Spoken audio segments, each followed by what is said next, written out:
Hello, everyone. Welcome to the All Things Good podcast. I am your coach and your host, Giovanna Sorillo. Thank you so much for tuning in to the podcast that helps you with mental health, self-development, and your overall wellness, helping you become the greatest version of yourself.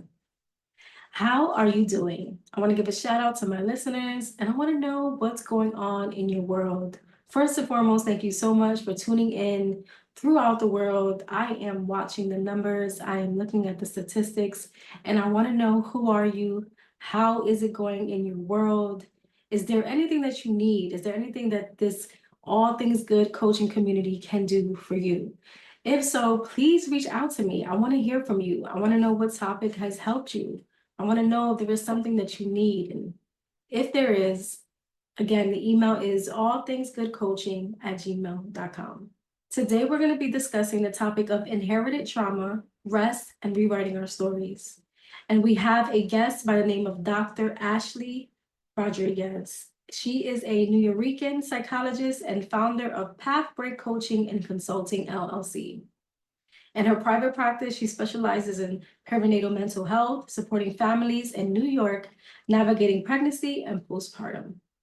Through Pathbreak, she works with professionals in the perinatal and early childhood space, offering coaching, consulting, and digital resources to help them break cycles and build resilience for themselves and the family that they support. I'm excited to speak to her in Generational Curses and helping us to rewrite stories for our families. Welcome, Ashley. How are you today? I'm okay. How are you? I'm doing pretty good. I'm excited to have you on. I'm excited to be here.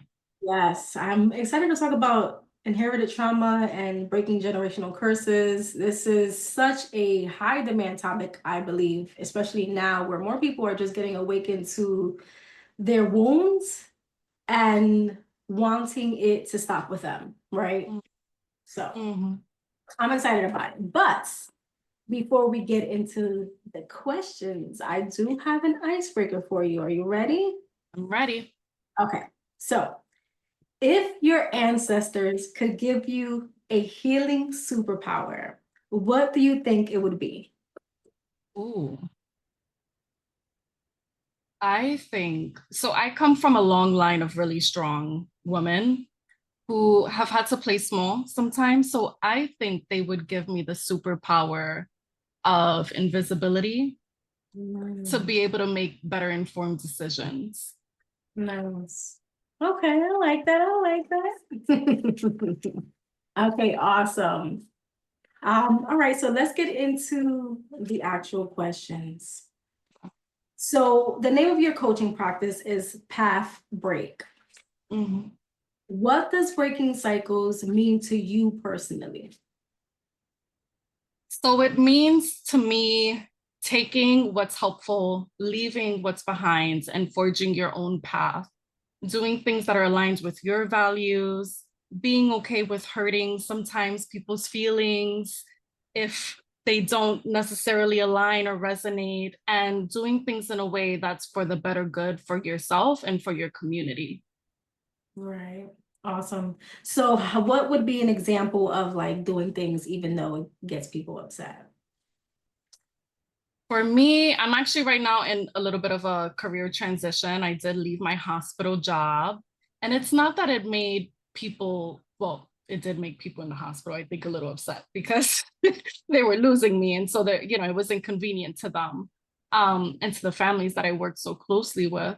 I think also for my family who wants the best for me and only has supported me, there is some worry sometimes about the financial piece or the financial implication of that. And so they've been supportive, and I see also they've been checking in a lot in terms of like how I'm doing. And I think to a certain extent, we're taught to be employees. So in some ways it would be maybe seen as safer if I stayed working full time. But I just know that I have these ideas for a reason. And so I'm trying to work out and flesh, out some of these programs and these offerings to help people. I like that. I like that. And I think that that is what a lot of people are doing right now. They're breaking that, you know, man-made system or Right. looking at their prior, their parents, the way their parents did it, and just sticking to the norm, I should say. Mhm, And we're just mhm. saying, you know what? No, because I'm not happy. And I'm finding that a lot of people are choosing their joy, their peace, and their happiness, their mental health above the paycheck. And to me, that alone is breaking everything. Absolutely. I think entrepreneurship is the most spiritual journey you can go on in a lot of ways because it requires faith. It requires belief in something that's not yet there. And it requires a lot of discipline to work towards that when there isn't this steady foundation that we're taught to trust. Right, right. Awesome. Okay, so let's talk about inherited trauma. Okay. When we talk about inherited trauma, what exactly are we talking about, and how does that show up in families? So, inherited trauma, intergenerational trauma is the passing down of unresolved pain, beliefs, strategies from one generation to the next. And it's a complicated issue because, for a certain extent, or to a certain extent, it helps the generation that experienced the trauma survive and stay safe. Mm. And the difficulty with it is that in passing it down without putting it into context of the current situation, we tend to repeat cycles without thinking about, is this helping and hurting me in this current situation, in this current moment?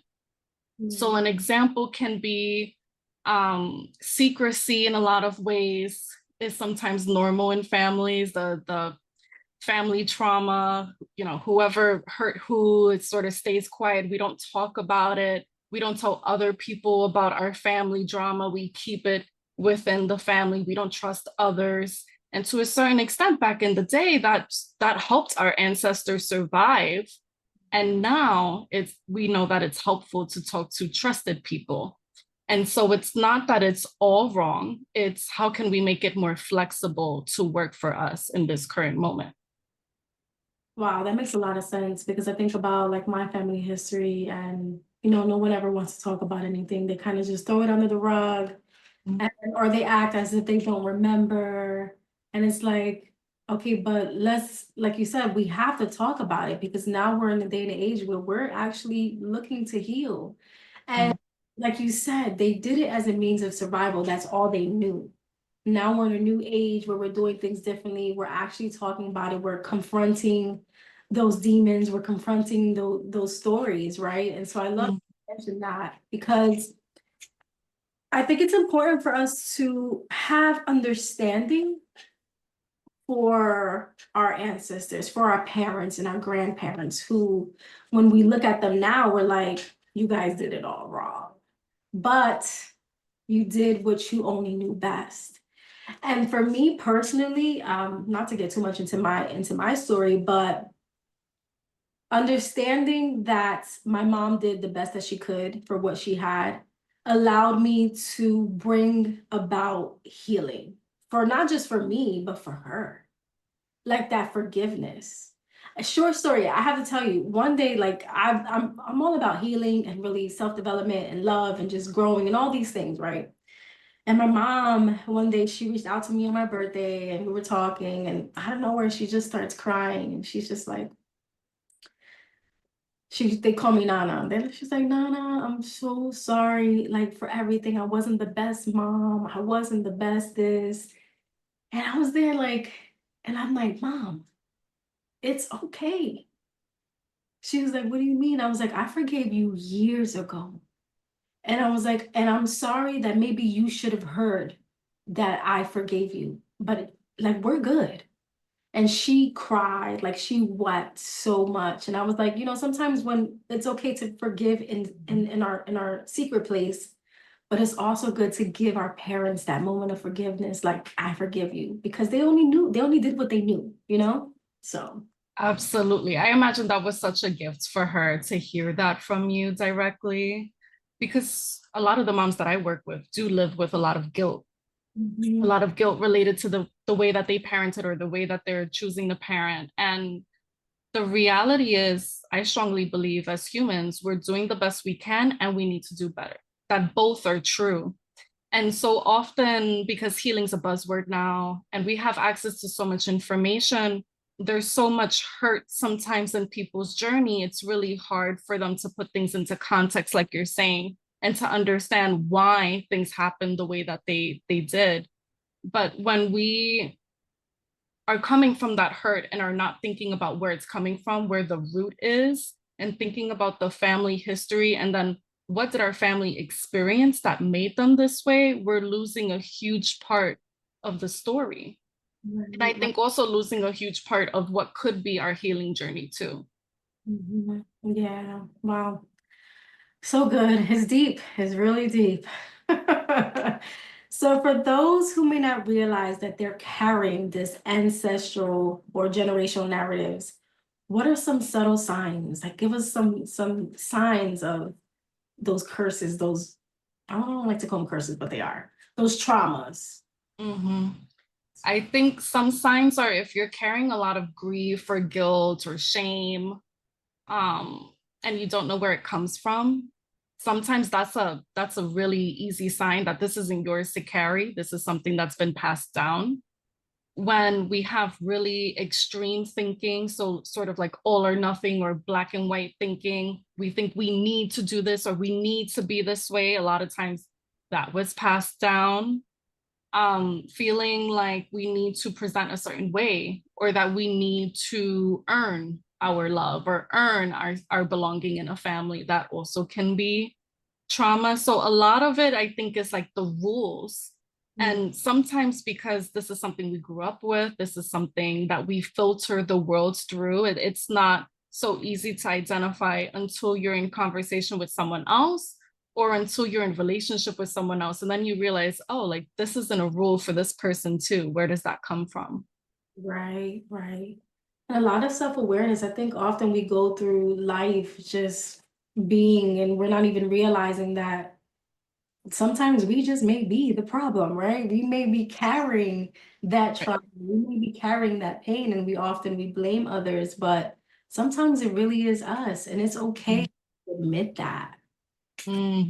Absolutely. I think it's natural, it's normal that we're gonna make mistakes. And sometimes because we want to protect how we see ourselves, we go into a defensive mode where we project onto somebody else or we blame somebody else because sometimes our ego isn't ready to accept that we played a role or we contributed to something.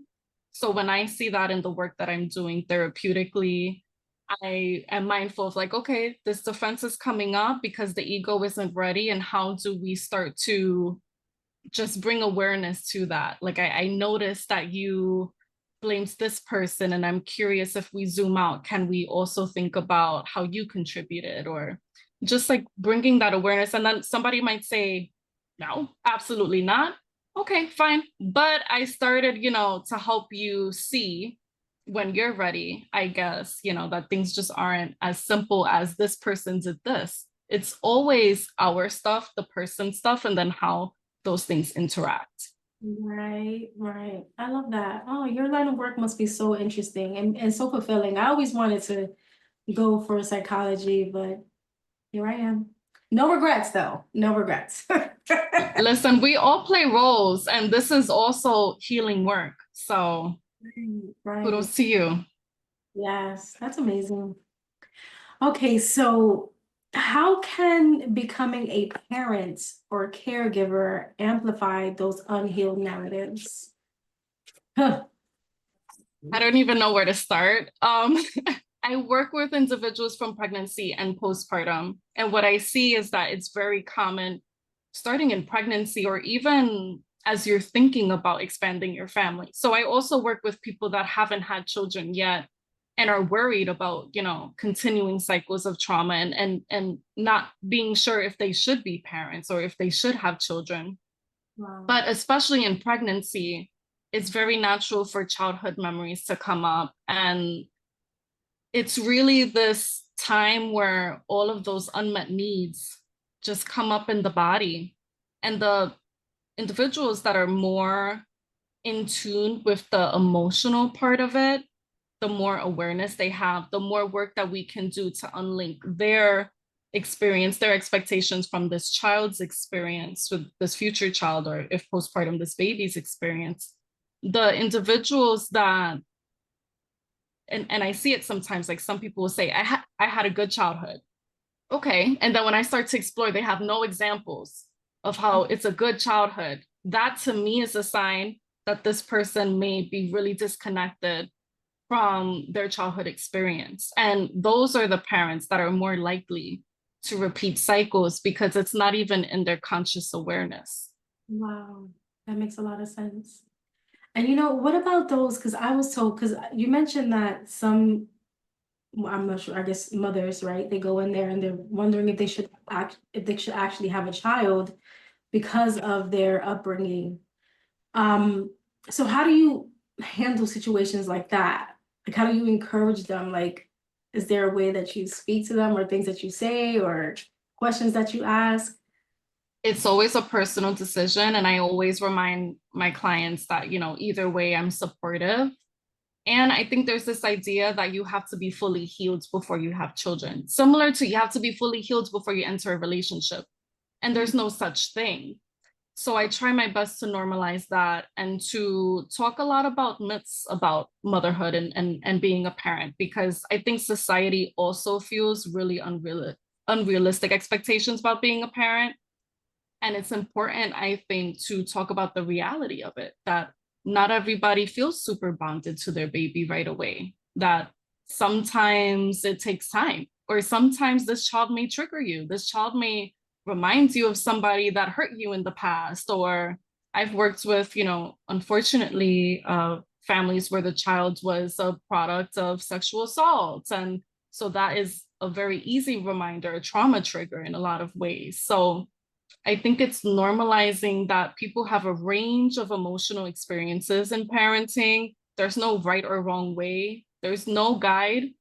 And so a lot of parents are figuring it out as they go. And the one strength that I see is in them seeking help. I already feel better about them becoming parents down the line because they're already committed to the healing. Yes, yes, that's good.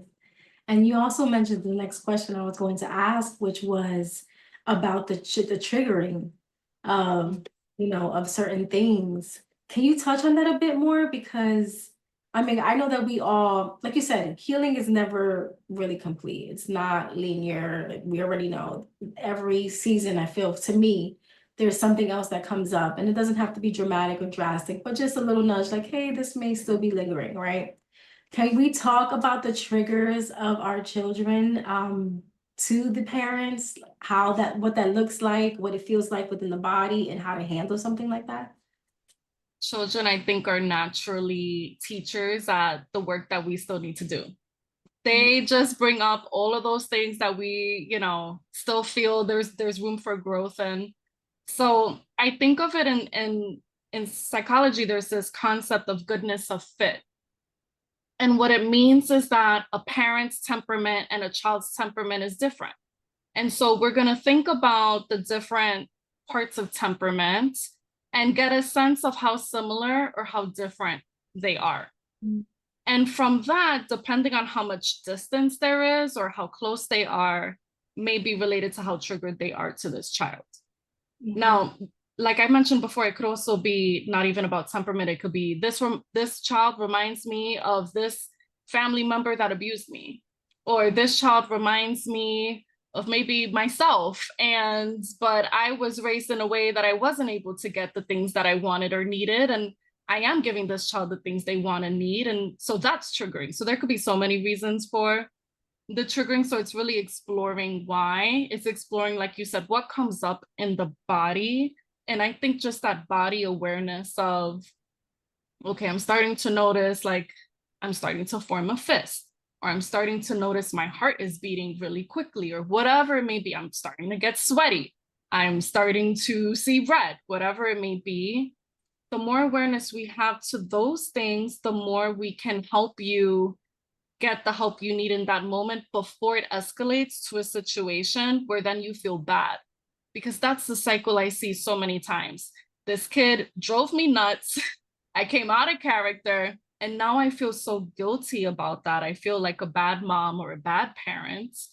And I don't want to feel that way. And I don't want to feel not bonded to this child.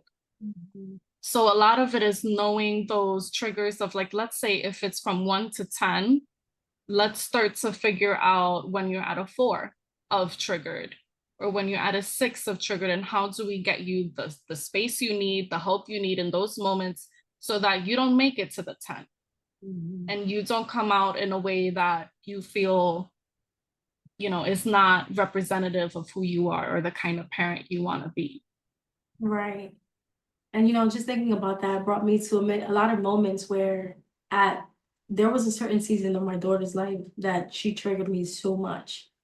And but I would always come back and apologize. I would always Mhm. sorry. I just got a little upset, and allow her to speak as well. And that to me is important because you know how we grew up. I think we're around the same age. We're from up. So our parents were like, whatever they said went, they never really apologized. They were always right, right? So being the one to come and communicate with your child and say, listen, I apologize, I'm sorry, to me is a big path breaking moment because those are things we never received. And I'm sure they would probably never even expect for the parents to apologize.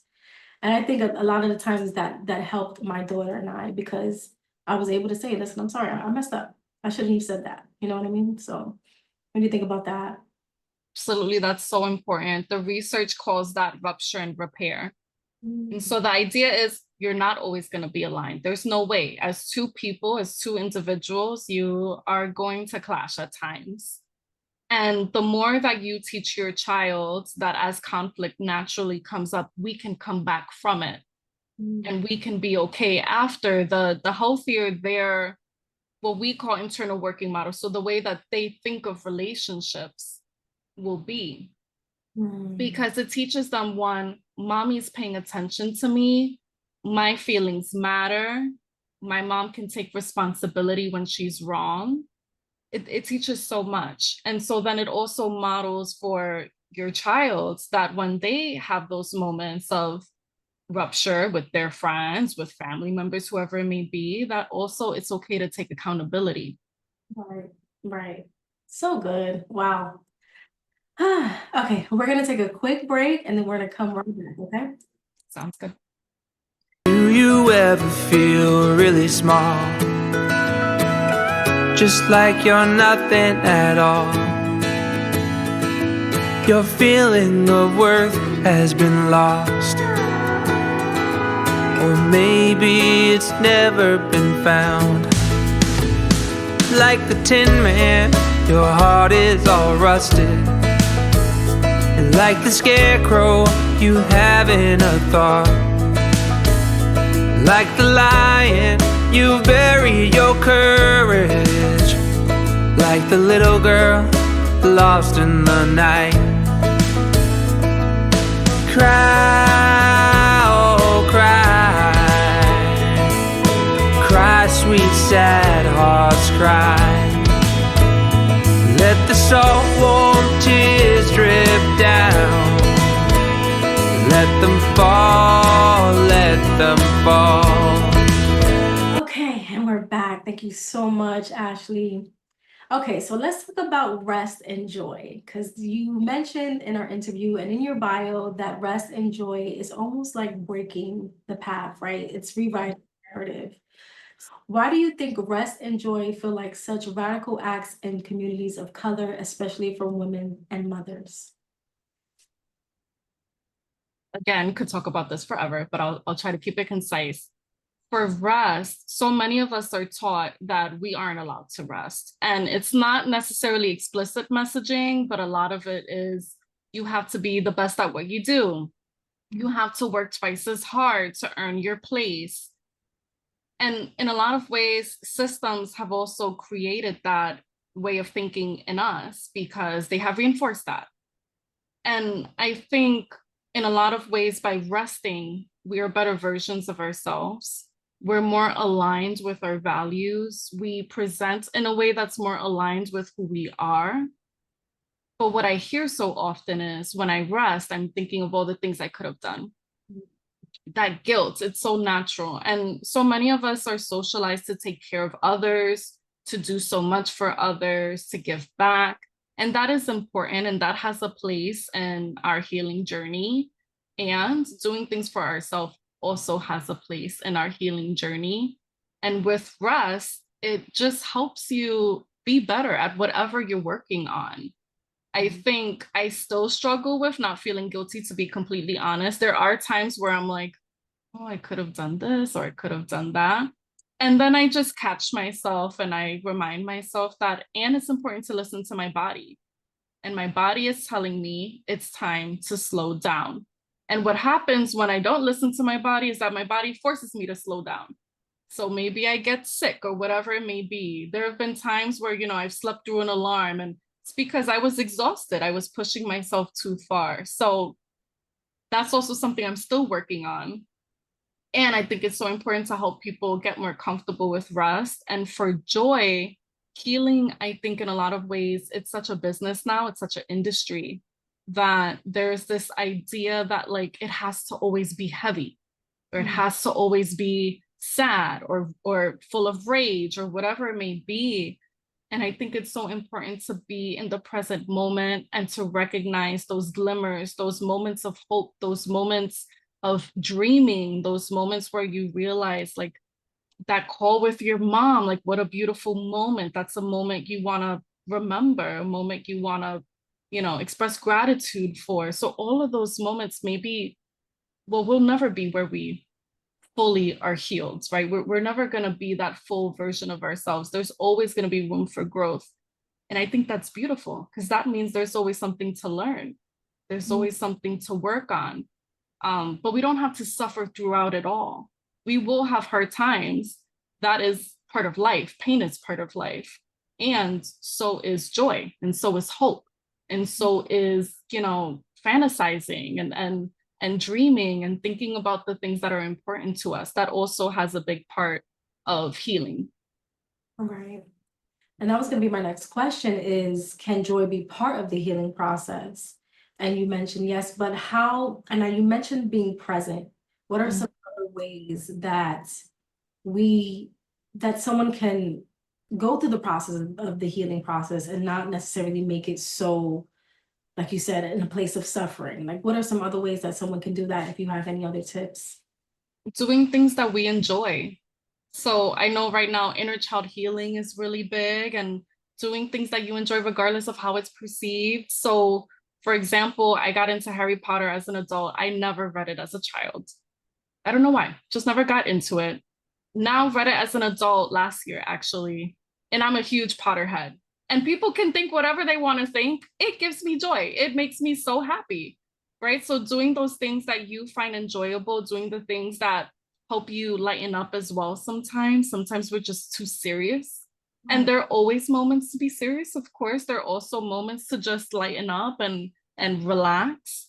I think it's also like connecting with nature.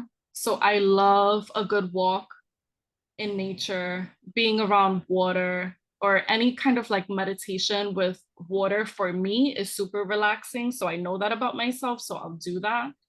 Practicing gratitude, journaling, for those that, faith is important to them, prayer, whatever it is, it's the things that speak to you, the things that resonate to you. And it's so important to also know these are things that can't be prescribed. It has to be something that works for you. Right, exactly. And just to share, I want our listeners to know that you mentioned about listening to the body. Really, really listen to your body. We can't keep pushing ourselves. And I think it's really important that we take those moments of rest. Like for me, I've been podcasting, just to share. I podcast I do my recordings in like almost like a batch. So I record back to back so that I can release my episodes and not have to do so much work in between, right? But I felt like I needed to take a month off to just really honor my inner child. And I have to say that I'm so glad that I did that, because had I continued podcasting, had I continued pushing and working, I would have been burnt out. I would not been able to go for this second round that I'm doing now. And that month, like, and breaking, right? We're talking about path breaking and breaking out of narratives and rewriting stories. The old people pleaser in me would have been, no, I have to get this done because people are expecting me to, and what are they going to say because their episodes are not releasing as quickly. Remember we spoke about that? And I was like, well, you know what? I need this. I need to honor myself. I need to honor my body and listen to what I feel like my spirit is saying to really honor my inner child. So I say this to say, because our body gives us signs. Our spirit is speaking, our emotions. When you feel stress, when you feel like there's anxiety, when I feel like I have pressure, I have to go outside. I need to inhale nature. Like, give me the greens. Because I need it. So listen to your body, listen to what your emotions, everything is saying, because it's all a sign. Absolutely. When I'm too stressed, I know, okay, it's time to move the body. It's time to move the stress through the body. So I'm going for a walk, or I'm going to whatever it is. Usually for me, it's a walk. The body tells us what we need. Our feelings are the same way. They're communicators. So they tell us what's important to us, what we want more of, what we want less of.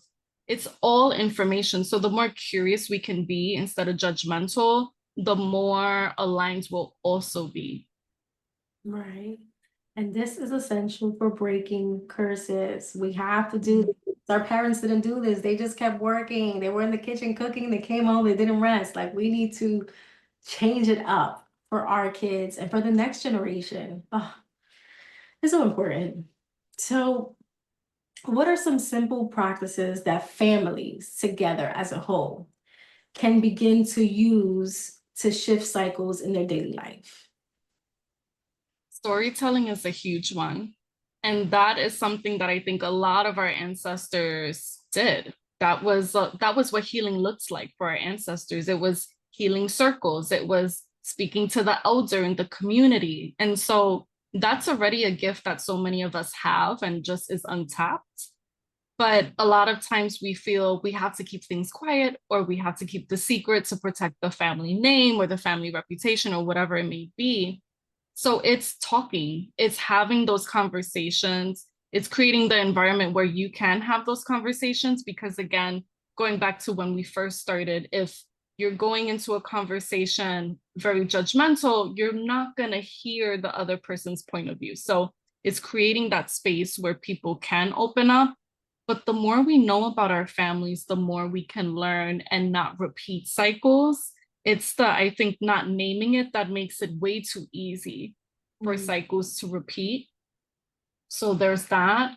There's also connection to ancestral practices if you are connected to them. I know for so many of us, we have that history erased, and in a lot of ways that's on purpose. That was historically on purpose to keep us disconnected from our power. And so the more research that you can do, or if you find practices that resonate with you, then it's, I think, not appropriating, it's respecting the practice and where it comes from, and acknowledging the history and also using it for your healing and for your family's healing. I think also the more that we acknowledge both sides of situations, so the good and the bad, the lesson and the hurts, the more that we can move on and move past things. And I know that's really hard because that means you have to acknowledge maybe what you did. So it's holding people accountable. And it's also, I think, having joy together. So whatever that means, I know for me, like growing up, my grandmother loved to see us dancing. It brought her so much joy. And so, my uncle would play salsa, we would sing and dance in the living room. And to her, that was like her everything. Or knowing and being able to say all of her grandchildren and great grandchildren and counting them, that was everything to her. So having those moments, those family gatherings where we're able to do that, it brought so much joy for all of us. And now that she's passed on, it's something that we still talk about, So also having those gatherings, if it's safe and, if it makes sense to who you're connected to.